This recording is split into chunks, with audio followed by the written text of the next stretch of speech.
क्या आपने कभी सोचा है कि दुनिया में ऐसी कौन सी जगह है जहां सूरज कभी डूबता ही नहीं? या फिर ऐसा कौन सा देश है जहां शहरों के बीच एक भी सड़क नहीं है? एक ऐसी धरती जहां पोलर बियर और व्हेल साथ साथ रहते हैं और जहां के निवासी आज भी हजारों साल पुरानी परंपराओं को जीवित रखे हुए हैं। एक ऐसा रहस्यमय आइलैंड जो अपने नाम से बिल्कुल उल्टा है, जहाँ हरियाली की जगह चारों तरफ बर्फ ही बर्फ है, और ये जगह है ग्रीनलैंड। दुनिया का सबसे बड़ा आइलैंड जो रहस्यों, आश्चर्यों और अनोखी कहानियों से भरा पड़ा है। अमेरिका के प्रेसिडेंट डोनाल्ड ट्रंप द्वारा ग्रीनलैंड को अपने अधिकार में लेने की बात कहने के कारण दुनिया का ये सबसे बड़ा आइलैंड आजकल चर्चा का विषय बना हुआ है। आइए इस रहस्यमय आइलैंड के बारे में जानते हैं।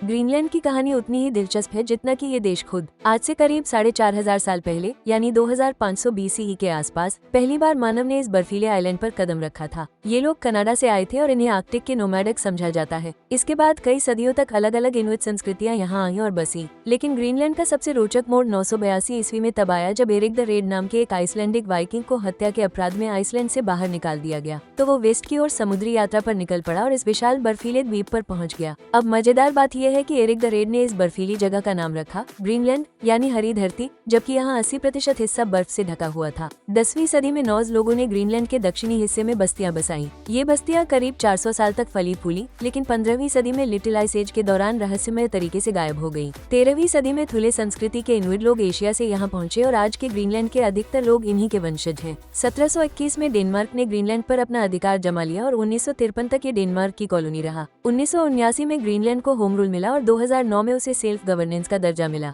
आज ग्रीनलैंड किंगडम ऑफ डेनमार्क का एक ऑटोनोमस पार्ट है। ग्रीनलैंड उत्तरी अटलांटिक महासागर में स्थित है। जियोग्राफिकली तो ग्रीनलैंड नॉर्थ अमेरिका का हिस्सा है, लेकिन राजनीतिक और सांस्कृतिक रूप से ये यूरोप से जुड़ा हुआ है। ये आर्कटिक महासागर और अटलांटिक महासागर के बीच स्थित है। इसका 80% से अधिक हिस्सा आर्कटिक सर्कल के उत्तर में पड़ता है। ग्रीनलैंड के सबसे नजदीक कनाडा है, जो इसके वेस्ट में है। आइसलैंड इसका सबसे नजदीकी यूरोपीय पड़ोसी है, जो साउथ ईस्ट में लगभग 321 किलोमीटर दूर स्थित है। इसके नॉर्थ में आर्कटिक महासागर, ईस्ट में ग्रीनलैंड सागर और साउथ वेस्ट में डेविस स्ट्रेट है। ग्रीनलैंड का कुल एरिया 21,66,000 वर्ग किलोमीटर है। ग्रीनलैंड दुनिया का ये सबसे बड़ा आइलैंड है। इसका पूरा area France, Germany, Spain, Italy, great Britain, Austria, Switzerland और बेल्जियम के टोटल एरिया के बराबर है। 56,000 की आबादी के साथ ग्रीनलैंड दुनिया का सबसे कम पॉपुलेशन डेंसिटी वाला देश है। यहाँ पर स्क्वायर किलोमीटर केवल 0.03 व्यक्ति रहते हैं। इसकी तुलना भारत से करें तो भारत में पर स्क्वायर किलोमीटर 400 से अधिक लोग रहते हैं। इतनी बड़ी जमीन पर इतने कम लोग रहने का मुख्य कारण यहाँ की अधिकतर जमीन पर बर्फ ही बर्फ होना है। ग्रीनलैंड की अधिकतर आबादी पश्चिमी तट पर रहती है। ग्रीनलैंड को 5 बड़ी नगर पालिकाओं में बांटा गया है: सेमेरसुक, कुजलेक, केकाटा, केकेटालिक और रवन्नाटा। इसके अलावा नॉर्थ ईस्ट में north east Greenland national park है, जो किसी नगर पालिका का हिस्सा नहीं है। ग्रीनलैंड की राजधानी है नूक, जो इस आइलैंड के साउथ वेस्ट तट पर स्थित है। नूक की आबादी करीब 18,000 है, मतलब पूरे देश की 1/3 आबादी राजधानी में रहती है। नूक एक आधुनिक और जीवंत शहर है, जहां म्यूजियम, कैफे, रेस्टोरेंट और फैशन बुटीक हैं। ये शहर विशाल फियोर्ड प्रणाली के मुहाने पर बसा है और पहाड़ों से घिरा हुआ है। ग्रीनलैंड में कुल 18 शहर हैं। 10 में से 9 ग्रीनलैंडर इनुइट मूल के हैं, जबकि बाकी डेनिश या यूरोपीय हैं। अधिकतर आबादी इन 18 शहरों में रहती है, जिनमें राजधानी नूक भी शामिल है। ग्रीनलैंड में किसी भी 2 शहर को जोड़ने वाली कोई सड़क नहीं है। शहरों के बीच यात्रा केवल हवाई जहाज, हेलीकॉप्टर, नाव, स्नोमोबाइल या डॉग स्लेड से की जाती है। गर्मियों में नाव सबसे लोकप्रिय माध्यम है। इलुलिसेट ग्रीनलैंड का तीसरा सबसे बड़ा शहर है और यूनेस्को वर्ल्ड हेरिटेज साइट इलुलिसेट आइसफियोर्ड के लिए प्रसिद्ध है। सिसिम्यूट आर्कटिक सर्कल पर स्थित दूसरा सबसे बड़ा शहर है। कासोटॉक साउथ ग्रीनलैंड का सबसे बड़ा शहर है। तासिलाक ईस्ट ग्रीनलैंड का मुख्य शहर है, जो अपनी खूबसूरती के लिए जाना जाता है। कॉन्गलुसुक एक महत्वपूर्ण एयरपोर्ट शहर है। ग्रीनलैंड किंगडम ऑफ डेनमार्क के भीतर एक ऑटोनोमस एरिया है। यहाँ कॉन्स्टिट्यूशनल मोनेकी है, जहाँ डेनमार्क के राजा फ्रेडरिक 10 राज्य के प्रमुख हैं। हालांकि राजा की भूमिका केवल औपचारिक है। ग्रीनलैंड की अपनी संसद है, जिसे इनात्सेसोतुत कहा जाता है, जिसमें 31 सदस्य हैं। सरकार को नालकेरसुइसुत कहा जाता है, जिसका प्रमुख प्रीमियर होता है। वर्तमान प्रीमियर मूटे बोरू पेगेडे हैं। डेनमार्क विदेश मामले, रक्षा और मॉनेटरी पॉलिसी का नियंत्रण अपने हाथ में रखता है। ग्रीनलैंड की करेंसी की बात की जाए तो यहाँ पर डेनिश क्रोन का उपयोग होता है। एक डेनिश क्रोन की वैल्यू भारतीय रुपये में लगभग 12 रुपये के बराबर है। ग्रीनलैंड की ऑफिशियल लैंग्वेज ग्रीनलैंडिक है, जिसे कालालीसुत भी कहा जाता है। ये इनुइट भाषा परिवार से संबंधित है और कनाडा तथा अलास्का की इनुइट भाषाओं से मिलती जुलती है। डेनिश और अंग्रेजी दूसरी भाषाएं हैं। अधिकतर ग्रीनलैंडर दोनों ग्रीनलैंडिक और डेनिश बोलते हैं और युवा पीढ़ी अंग्रेजी भी बोलती है। ग्रीनलैंड में फुटबॉल सबसे पॉपुलर स्पोर्ट है, हालांकि ग्रीनलैंड फीफा का सदस्य नहीं है। इसके अलावा हैंडबॉल और आर्कटिक विंटर गेम्स भी पॉपुलर हैं। पारंपरिक इनुइट खेल जैसे कि कायाक रेसिंग भी महत्वपूर्ण है। ग्रीनलैंड का राष्ट्रगान है ननारपुत। राष्ट्रीय ध्वज को एरफालसोपुट कहा जाता है, जिसमें सफेद और लाल रंग है। सफेद बर्फ का और लाल सूरज का प्रतीक है। ग्रीनलैंड का राष्ट्रीय पशु पोलर बियर है, जिसे नानो कहा जाता है। राष्ट्रीय पक्षी जायर फाल्कन है। ग्रीनलैंड में लगभग 95% लोग ईसाई हैं, मुख्य रूप से लूथरन प्रोटेस्टेंट। बाकी 5% में अन्य धर्म या धर्म नहीं मानने वाले लोग शामिल हैं। ग्रीनलैंड की संस्कृति इनुइट परंपराओं और डेनिश प्रभाव का सुंदर मिश्रण है। यहाँ की राष्ट्रीय पोशाक बेहद खूबसूरत है, खासकर महिलाओं की पोशाक जो मोतियों और कढ़ाई से सजी होती है। ये पोशाक विशेष अवसरों पर पहनी जाती है। आधुनिक ग्रीनलैंडर परंपरा और आधुनिकता का बेहतरीन संतुलन बनाए रखते हैं। ग्रीनलैंडिक संस्कृति इनुइट परंपराओं से गहराई से प्रभावित है। शिकार और मछली पकड़ना आज भी यहाँ जीवन का एक महत्वपूर्ण हिस्सा है। कई ग्रीनलैंडर अभी भी पारंपरिक उपकरणों और शिकार के तरीकों का उपयोग करते हैं। ग्रीनलैंड का पारंपरिक भोजन मुख्य रूप से समुद्री जीवों पर आधारित है और सभी लोग मांसाहारी होते हैं क्योंकि यहाँ पर एग्रीकल्चर लैंड बहुत कम है। यहाँ की नेशनल डिश सुआसित है, जो एक मांस का सूप है। इसमें सील, वेल, रेंडियर या समुद्री पक्षी का मांस होता है। मत्तक एक खास डिश है जो वेल की खाल होती है और कच्ची खाई जाती है। यहाँ के दूसरे प्रसिद्ध डिशेज ग्रीनलैंडिक झींगा, हेलिबट मछली, रेंडियर मांस और मस्कॉक्स का मांस प्रमुख है। ग्रीनलैंड दुनिया का सबसे बड़ा आइलैंड है। ये ऑस्ट्रेलिया से छोटा है, इसलिए ऑस्ट्रेलिया को महाद्वीप माना जाता है। ग्रीनलैंड का 2/3 हिस्सा आर्कटिक सर्कल के ऊपर स्थित है, जिसके कारण यहाँ पूरे साल भीषण ठंड रहती है। गर्मियों में यहाँ 24 घंटे सूर्य की रोशनी रहती है, लेकिन तापमान केवल 4 डिग्री सेल्सियस तक ही पहुँचता है। सर्दियों में लगभग पूर्ण अंधकार रहता है और तापमान -34 डिग्री सेल्सियस तक गिर जाता है।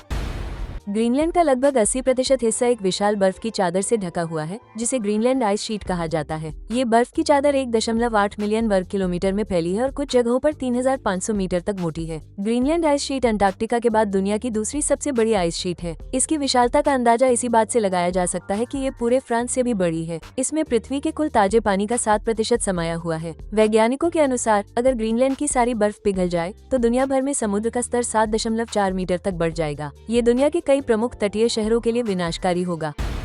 ग्रीनलैंड के ग्लेशियर जमे हुए नहीं हैं, वे लगातार समुद्र की ओर बढ़ते रहते हैं। ये धीरे धीरे समुद्र में खिसकते हैं और टूटकर आइसबर्ग बनाते हैं। वैज्ञानिक इन ग्लेशियरों पर बारीकी से नजर रखते हैं क्योंकि यहाँ जो होता है वो पूरी पृथ्वी की समुद्री सतह, मौसम प्रणालियों और समुद्री धाराओं को प्रभावित करता है। ग्रीनलैंड का नाम ग्रीनलैंड यानी हरी भूमि है, लेकिन ये 80% बर्फ से ढका है। दूसरी ओर ग्रीनलैंड के पास ही एक और आइलैंड है जिसका नाम आइसलैंड है, जिसका अर्थ बर्फ की भूमि है, लेकिन वहाँ ज्यादा हरियाली है। ये एक दिलचस्प जियोग्राफिकल आयरनी है।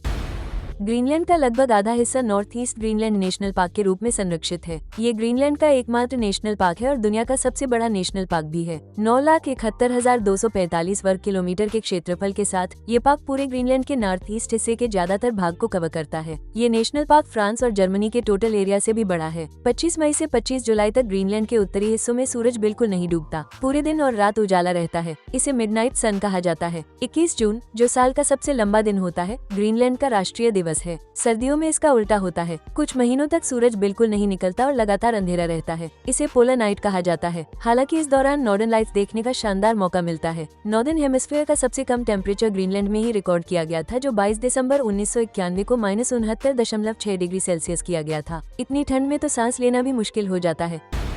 ग्रीनलैंड के समुद्र में नोवल, आर्कटिक फॉक्स, मस्कॉक्स, रेंडियर और सील जैसे जानवर पाए जाते हैं। ये सभी अत्यधिक ठंडे तापमान में जीवित रहने में सक्षम हैं। समुद्र में वारस, सील और कई प्रकार की व्हेल भी पाई जाती हैं। तटीय क्षेत्रों में लगभग 230 प्रकार की पक्षी प्रजातियां हैं, जिनमें समुद्री चील भी शामिल है। ये पक्षी साल्मन, फ्लाउंडर और हेलिबट जैसी खारे पानी की मछलियों पर निर्भर रहते हैं। ग्रीनलैंड में भेड़िए भी पाए जाते हैं, जो आर्कटिक की कठोर परिस्थितियों में जीवित रहने के लिए अनुकूलित हैं। ग्रीनलैंड में कोई भी सांप, छिपकली या कोई दूसरा रेंगने वाला जीव यानी रेप्टाइल नहीं पाया जाता। ये जीव इतनी ठंडी जलवायु में जीवित नहीं रह सकते। ग्रीनलैंड में सबसे ज्यादा पोलर बियर है। पोलर बियर यहाँ कानूनी रूप से संरक्षित है और उन पर सख्त नियम लागू हैं। ये भयंकर जानवर -40 डिग्री फ़ारेनहाइट तक के तापमान में जीवित रह सकते हैं। ग्रीनलैंड डॉग एक विशेष नस्ल है जो हजारों सालों से यहाँ रहती है। ये बेहद मजबूत और ठंड सहने में सक्षम होते हैं। आर्कटिक सर्कल के उत्तर में स्लेज डॉग रखना अनिवार्य है, जबकि दक्षिण में इन्हें रखना मना है। ग्रीनलैंड में मस्कॉक्स पाए जाते हैं, जो आइस एज के समय से यहाँ रह रहे हैं। ये विशालकाय जानवर -40 डिग्री तापमान में भी जीवित रह सकते हैं।